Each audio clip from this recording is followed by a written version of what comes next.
အောက်ချင်းငှက်ရဲ့တေးငါကကဘာရွာကြီးရဲ့တစ်ဖက်ချမ်းမှာငါမိအိုဖောက်တွေကရွာကိုကဘာလုံနေကြတဲ့တခြားဖက်ချမ်းမှာတကယ်ဆိုငါတို့ကနီးနီးလေးဒါပေမဲ့ငါတို့ကအဝေးကြီးပါငါပြည်နယ်မှာတောင်ဇလက်တွေပွင့်နေခြင်းစိုးတော့ငါကသူ့ရနံ့ကိုမရနိုင်တော့တဲ့အဝေးကြီးမှာငါပြည်နယ်ဟာစုပ်ဝဲတစ်ခုလိုမြစ်ကျမ်းပြင်နဲ့ဆွဲဆောက်ခံလိုက်ရခြင်းငါတို့ဟာမှုံဝဲတစ်ခုနဲ့အတူ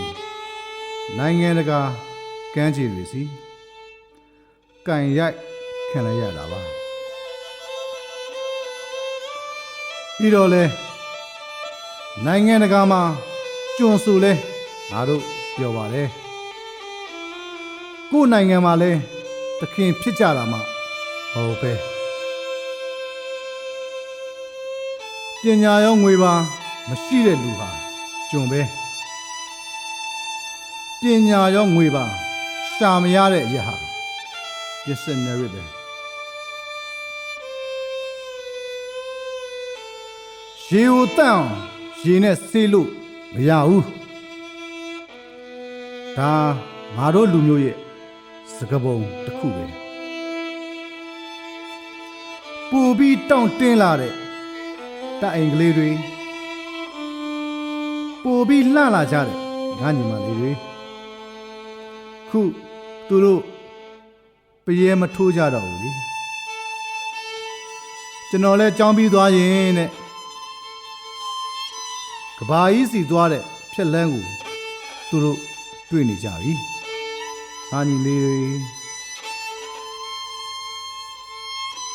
ဘေးမဲ့ပေးခံထားရတဲ့နှအိုတွေနဲ့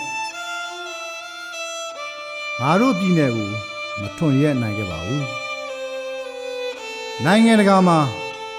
ငါတို့ကျွံခံနေခြင်းငါတို့အဖေအမေတွေ